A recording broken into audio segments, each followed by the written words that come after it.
Pathenin ay lung set now akidangin tunizam kangay tu zia hile ham phata su ihive ti kalcho asay ding kenzam kahedi ponay program nom taynihin mang slavin ahile akipa lojang umpovin adedin pate ho sanga jong he nute ho ichana hi ki pao ham ti namai so ba ka vena ahi jong le so pite ho hi se jong he tu ni program iman na wa hi izadam khana hi bulhing khat ahi dan pathinin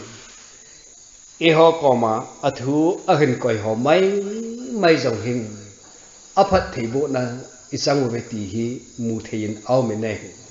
hiji chum tunihin pathin ithang wau nei tunin ka sei ma bangen e holama e hon jong jing teng le emission field ding chu ipi ham ti pa chu ai no vai le tunia hi emission field chu ipi ham ti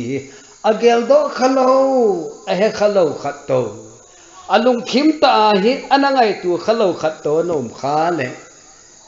hiji chun tunihin e hon in sungwa emission fielding tunihin seileo hen kanomi nai bible tunia thupia ga manding wa chuting le ichi piding wa ka hin dei then chu a hi le prawap bung som ni le bung ni na ken tua ka chai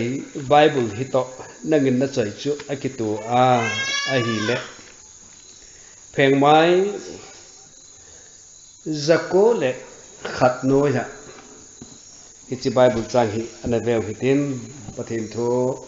ana holim mu hite prawap bung som ni le bung ni changup na chapang chu achon ding dola kilomin kho kha in chutile ate geza jong hi chu asu min loading don lova akoi loading ahi pathinen athu ibon chekaywa dingin atha bein phathei bu pe tawen so pite ho dunia i bible chang simu hi kona ji ham kona sud ham ti chu a helong chiki ta loading kata saninai leng salamonin hi chi bible bu som gup le gup sungla a jong hi man theita dinga asut hi chi hi patta avelation chate ho cho til khaw angaya sasa angaya chuting le khokha angai hi very important thupi ta khana hi agel he ti hi mu chini naw me nai nangil la chate chu itin na sei sa a itin na khokha am ti tu ni hin minute ho mi pate ho ilung thim che no hin kidong tu lew hin kano mi nei hi chi hi mission fila dinga gam la pita ikal son hi iwangwa in sungwa dinga mission feel alo pi pen khat ai je ti chi tu ni hin isei do nom a hi ole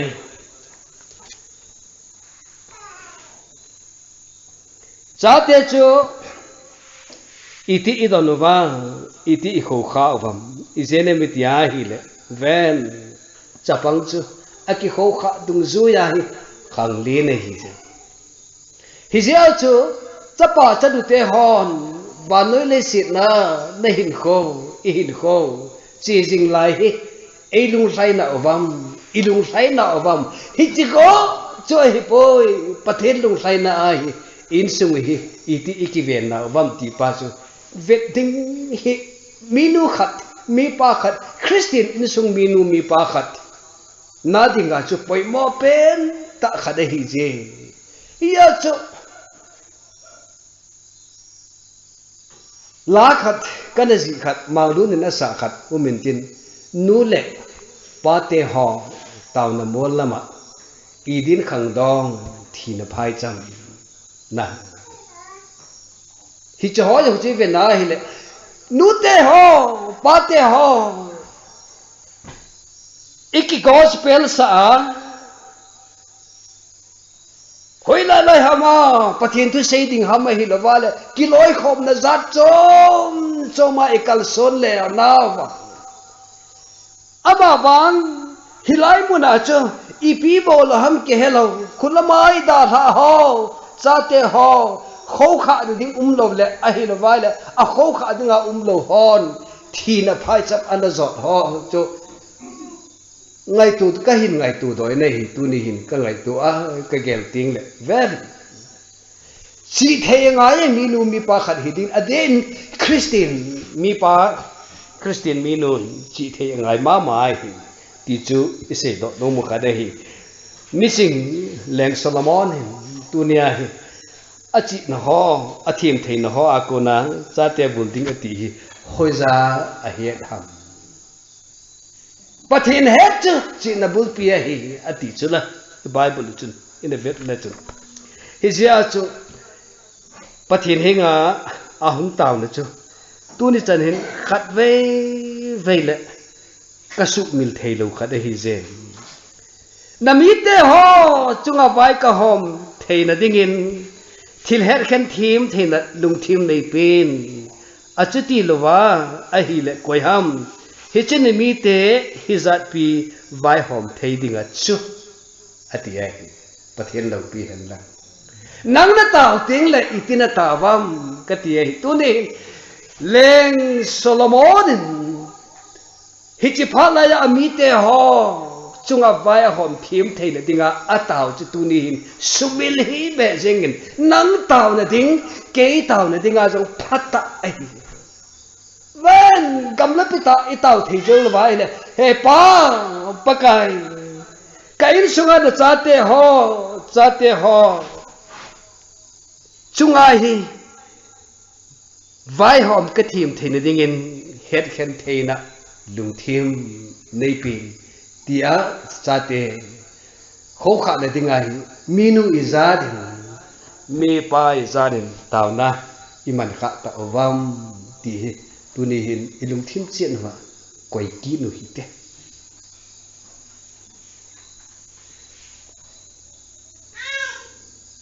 hi je chun su pi te ho leng pan hi chan ge pathin henga ami te ho pathin mi te ho chunga bai hom thim thini dinga ataw he akipa dan chikipa mo hi cho thiêm thế na mai chỉ này hi poi adang dang ka hin pe tha ding na hi ati chu ipije na mi ti ai le mi te ho chon phana a hi lo le chunga thudi ta vai ho ma mi te hon pakai lu nang abol thina diu ataw pa hi ama dinga atang sangin apathin dinga taw bangin akilangin hi pathin lo pi han lak tunin lo ki chate ho awa mang thai thing hizat inei ho vading in taw tango chuti han nang le nang se nakipa ding ham nasim pa pakai jam chukipa ding hi jati chu I het ding ka de ye hi hizia chu tunia isimu Bible chang he aji pa hin lungthim gil ta lengam sunga mi te ho a subject ho mai helovin in sunga ichate hoding ba jong aji thai ti ngai tu lew hen kano mi ne hi wang panaum dan cho Solomon leng pa hin e hoding in Bible buthum hi contribute e hin bol pe u ti chu e hin tu do pe u ti di tan te khat che hi le Songs of Solomon ati ai Songs of Solomon hi chu hi le khang dong chắc hi là giá hin tu đó hi tan lẽ ngay hi vàng à cùng xóm chắc na cùng xóm ni họ bị má lẽ ngay hi zin nunga họ to love affair nei thei khang dong chắc hi zi a chu ama ho cho hoi lai ya akimu to pi ham itele wine zat leng pi lei agavin a nunga ho nisan atiu hi aka vom hiu hewa chuting le amel hoi jong chu kilang do a hoi lai la ser hang lebanon hang tunga hi chu ho to akilang le na ho la ho akuna kilang le na ho chuting le bald hamot a sunem nunga ho to kideina thu anasei ho chu khangdong chang a hi la za hi chu ho thu ho anaji na hi chi bible hi ka ve na hi le tu lai pau hi le sexy words atamin ken zong ti la chun kana ha sim nom be lo bible sunga thu bible sunga thu ho la a khat anahi songs of solomon ipizena mitia ahi levete min hiti hina kisuni nahi bung khat na chang ni na chen ve na le hichi hina mu pai dinge ami chop na ji akam sunga khun ke zong ai hin chop ve ta le o ti bang chu evena hi le ipiham nunga bul hang ho ki dei hum hang na thu kisun hi le kilom ta ahi hi zong hi ai abana chun bung seki chang thum lang chun ve ki la chun na noi te ni zong aping kop saping no to abang nei hi ati ai hi abana zong bung get chang thum chu ve ki la chun ka dei pa khut veilam ki khap hen lang aman akut zin lama ehin kon le ti ho bang chu bible la su dinga iga ve na hi le i kilom be se lo to bang ama wang hi chu chu hoya kona iti huam itia hi le pathirin hi chi bible chang ho a ki dil khaw na dinga a hin sut lo na pen ta chi bi ham itia hi le ipi hita hen lang hi zong le na ho mi him ho bon hi banga ki ngai du na hi wa a hi le Kay, the creator of human, mi him simpa, the creator of universal. Vanole sungat hilum ho se simpa. Na ho ka ngai lu na cho hi cho ho zo se sanga lin zo hi ti pa cho avet sa no me ti ka het phanin ken jong hi chi bible ho hi sim hi ho ka sa ta lo hi hallelujah pathian do pi hen rang hi ta banga cho anina proverb hin sim kinin a hin si kinin hi chawang hi ama jong hi akum chanam khat hung phata middle age kum som li kum som nga ho a hin pha a chi na zat chom ho to pathini na hin phat thei bo chunga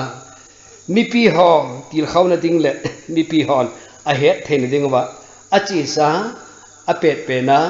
a hung dung ding phat ho a jinga jong pathini thil ho a hi mi hem a til khaw thei na dinga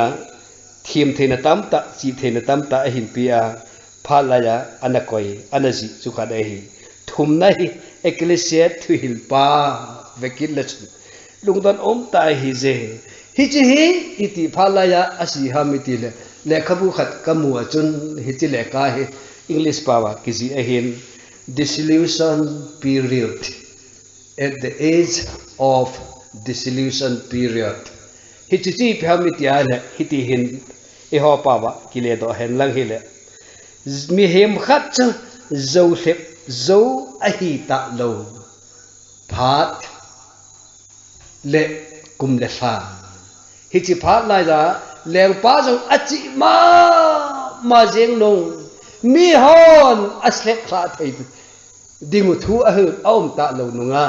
hi chi azia hi tia hi je evena hi le lungdon om ta ki pa om ta hi ta bang ya lekhabu hinje zia tu khononga dinga jong hin bol pa chun ipi again zia hi cho ho pi hi a bol ham itia hi le e hon jong ichate ho ihil pe thei dingu thu khat a hi ti wang chu het ngai ka sai tunin mi hon achate ho hi phata a atil kho wa hi le chu ting le ama ho a chu pathin thu a het pi tiang le ama ho yong hi man thei su a hi dan ka sei no min ai sapten responsible ativin sate ho hung khan de na chu ting le ahung phat thei ne dingu hi mo pu ni hi hoila ya hamitiya le sopi na sate ho phat thei ne ding le butin thei ne ding chu nanga hi se ama ho asangin nanga tamta hi se kati ai hi se chun zakat la a zakat lom chu hi zong le izat ham khat chu nearly 100% di chetwang minu la mi pa te hon chate ho asasa na wa ko na chapang khang lin ho hin lampi a hi ding dol a ki se mo he ti chu isei bo no mu khat a hi je chun tu ni hin nangin so pi te ho na chate ho hi itina ko kha a itina Vietnam leng Solomon wang chun chapang chu a chon la ding dola kilomin kho kha en chu tile ate ki za zong hi chu asu min loading don lowa koi loading a hi ti chu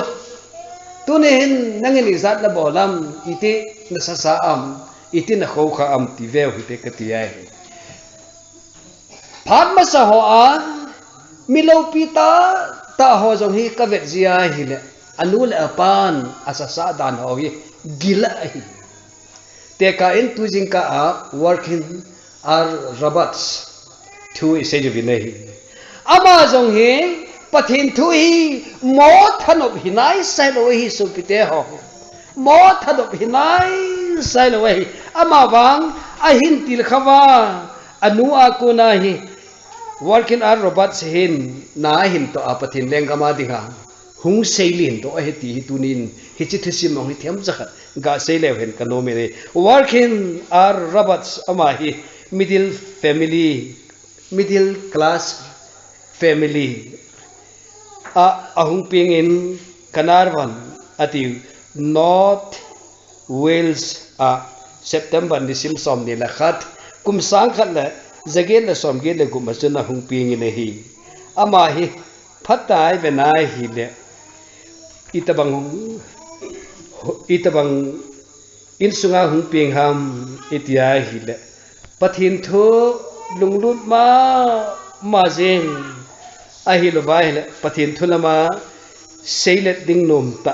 no ma jeng minu khat til khawna noi da hung pot a hi ti chu imu thei khat a hi je hilai sei ka win ve te mun so pite ho ven Deuteronomy bung som thum le ni na chu isima bung som thum ni changko chang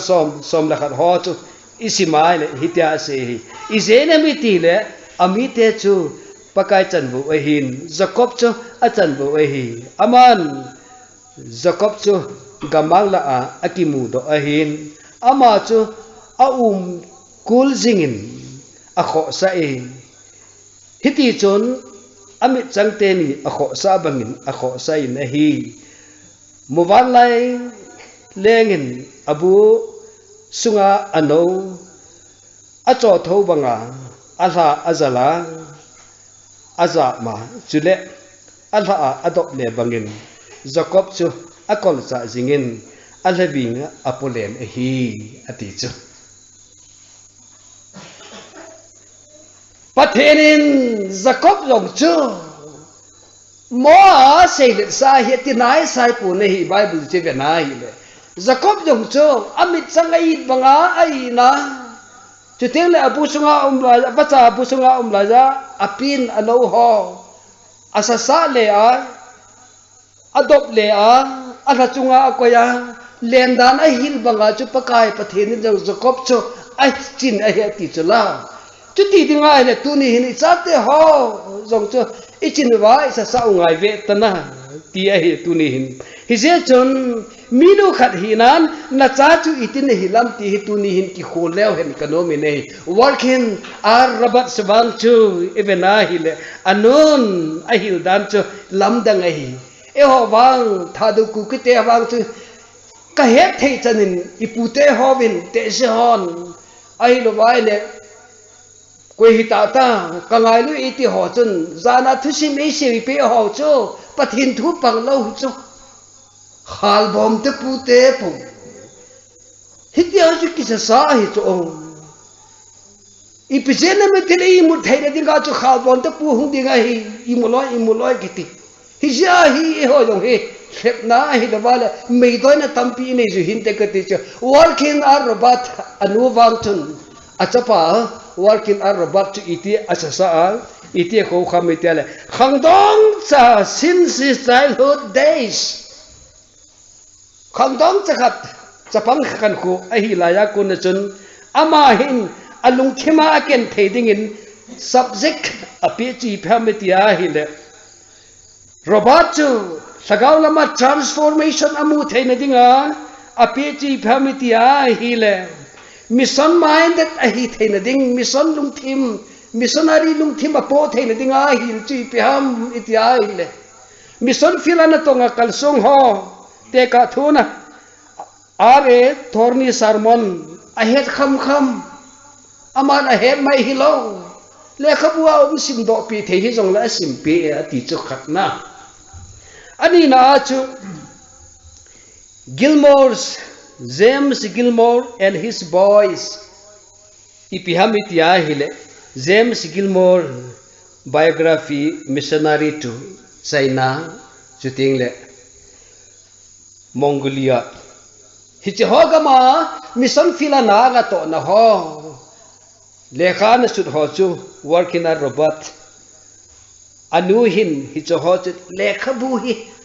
aveda hichi sapang kom ki sei le phan te tia ahin sa sa na atil khona lekha bu an hi jang lai nei hi je chon phar khat ahung thungen kum sang khat le zako le gok sang khat le zako le get ti hola achun England achun ahilo wa hile hichigama ama ho Wales gama chun pathin thu hi nasata in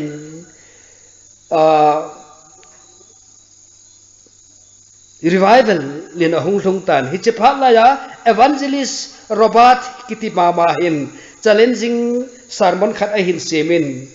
mitam ta he pathin thu hello da gam ade in India sunga sa solam gam kaja pathin thu het na ala samji in agam chu muthim hang khalen achup khomin mi him jong ni khan ni le asang in athin aba ho chu hu hing na lo hilin ahi lo wala haddam na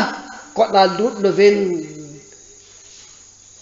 thina na chu vai ho min ama ho wang mei din lama zon ta ve golang ni izat na umuwa hichikaba chi thechu yum di wam ti hi challenge hin bolta hi hichilai ta anun missionary thu ahila ase pipa working a robot lungthima chun ahung lu tan hichi phana chun la ama hila leisit nei le ko thulama jong hin slate mining nga anapan ji in chanbo phata anayin itiam khat zo ting le ama hi Wales gamam millionaire le hidinga hitan adung hi akichi la lai na hi ati chu hi je chon ama hin kum khat wal set jong hi hichi thu a umding hi chalai dong chu anasu sau be lo ne hi chilai ta hi ta bang sermon ho evangelist Robert sermon hin sema India kam sungje nga jong pathen thu se na ha samji a muthim hang khala mi him hon hin namunwa mitam tain thina anamuwa thagao mang tha chu zat thu hin se da chu alung thima hum chi pi ham itiale will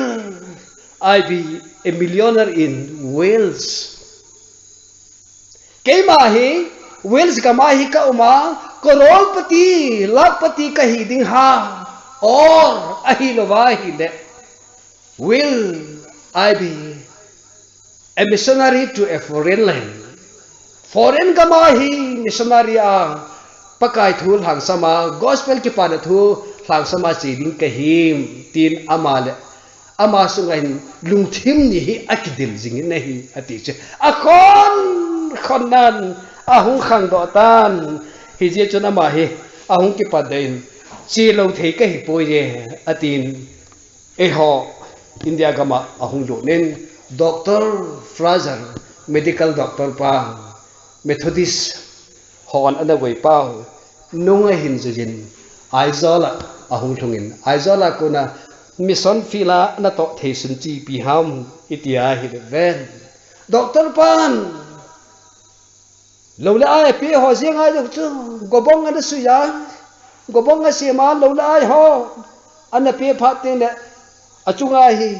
Bible trang phát ta anh suna hi cho họ chu mi lâu cho lâu lại hung họ gobong sunga chu gohom sunga chu lo anh hết pia go puma le pia hi tiếng chứ đấy ama hon hi chỉ lệ khá cho anh simuva pathen amu do thei te te dilu anangai tuai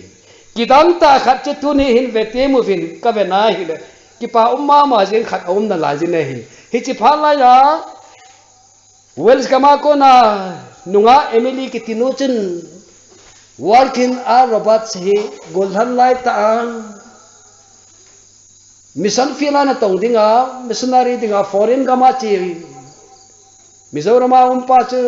paisa hin thonin 5 pound nga ahin thot chu working on robadin adudu ane a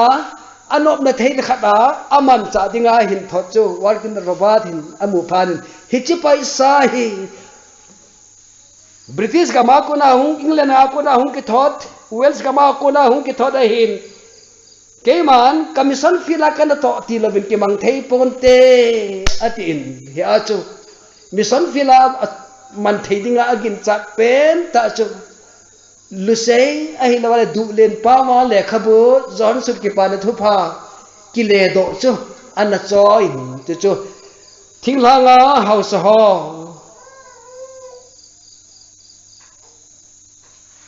pathin thu mu dinga na ta san lo ho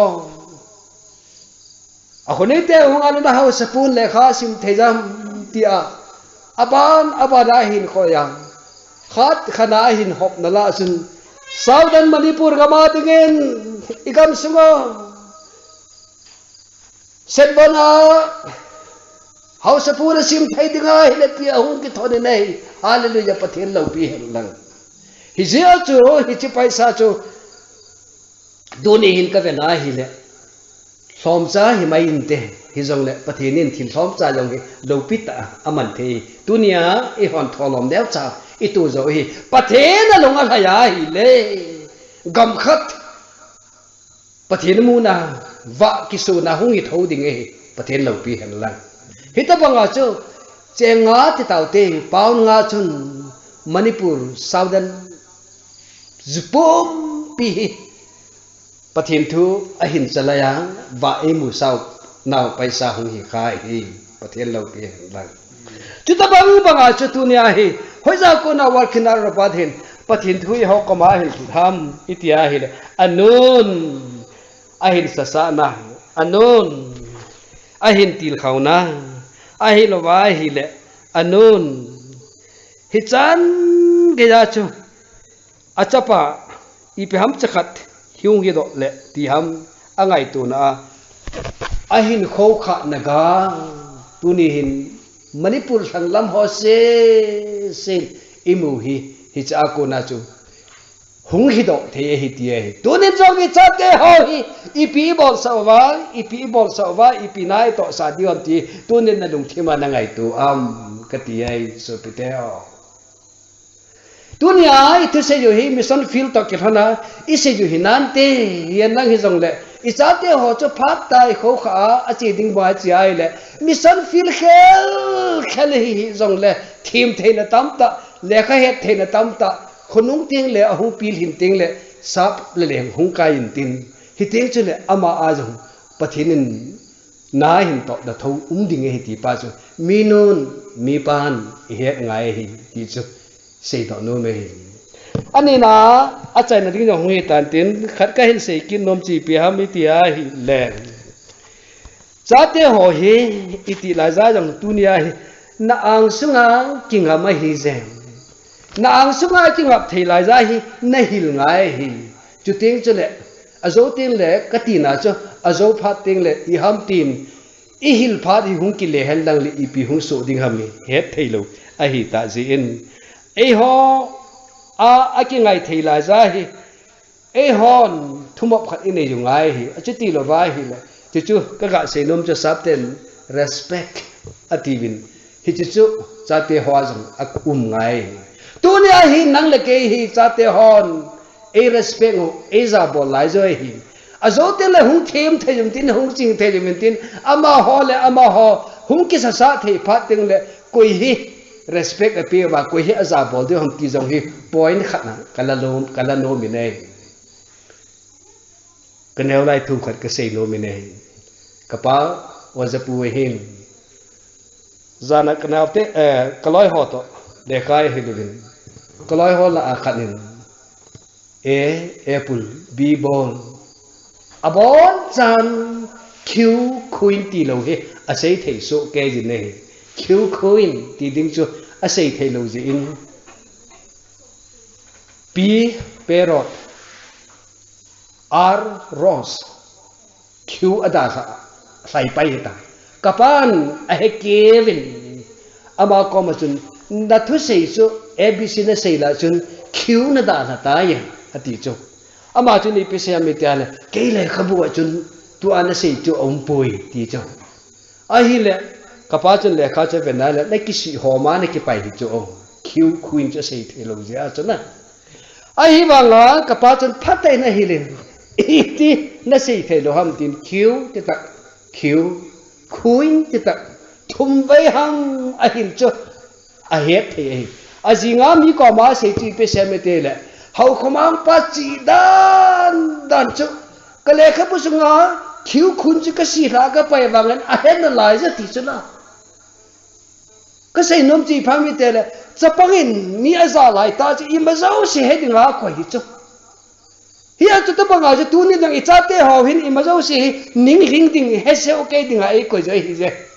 hi chi phen hi chi pha na hi cha te ho hi hil khat mo phat in ya hi le phai hi khonung ting le tu la e za pe no hi na e za pe wa chu chi koi pi ngai hi khonung ting le e sang le kha hung the min din them na ho chi na za chom chom phrin na yin tin che pha tin che le nang la na za ta pun tin koi a za ti hi ta ti pa chu tu ni hin ki dong le hen ka no mi nei hi chi bible la hin na tu ni hin I cha te hon sa le hen a them thei ni jong le e za na khat chu be ta hen nang le pathin a za ding hi ti chu ka sei no mai hi zia chu cha te ho hi sa angai dan hi o tu ni hin mun ti nai hai levin gam ti nai che levin hi jong le cha te ho sa lo wa koi lo ting hi I pizene me te e ho khat che na I mo pu nau I missionary feel chu tu nia hi skop neu chan ka hin se ne hi I in sunga hi chi in sung cho thei na dinga hi chi in sunga I missionary na to nau chi pi chi na hung hoi da ding pa chu hoi ham mi te le gam la pita hi lo hi so pi te ho in sunga hung ki pan ding hi in sung chet I missionary chet chu na hin to thei pha te ne van noi hi hung nom tan te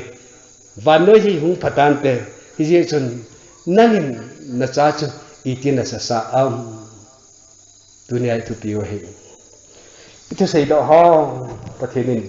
ibon che ke wa dingin atha ben phathei bu pe taw hen